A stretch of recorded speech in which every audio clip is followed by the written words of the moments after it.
একবার হযরত আবু হুরায়রা রাদিয়াল্লাহু তাআলা আনহু দয়ার নবী সাল্লাল্লাহু তাআলা আলাইহি ওয়াসাল্লামের দরবারে এসে কান্না করছেন। তখন দয়ার নবী বললেন যে, এ আবু হুরায়রা, তুমি কান্না কেন করছো? তখন আবু হুরায়রা রাদিয়াল্লাহু তাআলা আনহু বললেন যে, আমার মা আমাকে মেরেছে।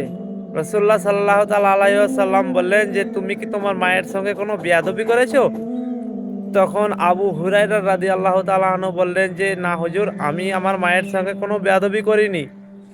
তখন দয়ার নবী বললেন যে, তাহলে তোমার মা কেন মেরেছে?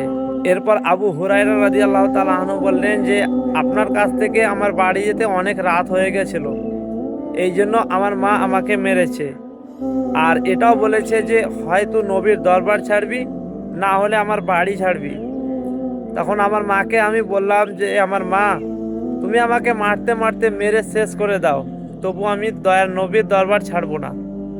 এরপর রাসূলুল্লাহ সাল্লাল্লাহু তাআলা আলাইহি ওয়াসাল্লাম বললেন যে, এ আবু হুরায়রা, তুমি কি তোমার মায়ের নামে তুমি নালিশ করতে এসেছো?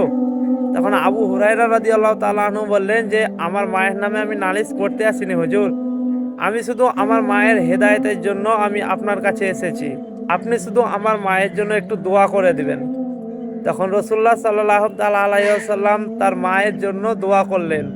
হযরতে আবু হুরায়রা রাদিয়াল্লাহু তাআলা আনহু দৌড়ে তার বাড়ি গেলেন এবং বাড়ি গিয়ে দেখেন যে তার মা অনেক কান্না করছে। হযরতে আবু হুরায়রা রাদিয়াল্লাহু তাআলা আনহুকে যখন দেখলেন, তখন তার মা তাকে জড়িয়ে অনেক কান্না করতে লাগলেন আর তাকে বললেন যে, এ আবু হুরায়রা, আমি তোমাকে মারার পর আমাকে অনেক খারাপ লাগছিল। এ আবু হুরায়রা, আমি যখন তোমাকে মেরেছি তারপরে আমি অনেক কান্না করছি। আমি এই কারণে কান্না করছিলাম যে তুমি তো কোনো খারাপ জায়গায় ছিলে না, তুমি তো কোনো খারাপ কাজ কিছু করোনি, তুমি দয়ার নবীর দরবারে ছিলে। এরপর হযরত আবু হুরায়রা রাদিয়াল্লাহু তাআলা আনহুর মা বললেন যে, আমি গোসল করে আসছি, আমি দয়ার নবীর কাছে কলেমা পড়ে মুসলমান হব। সুবহানাল্লাহ।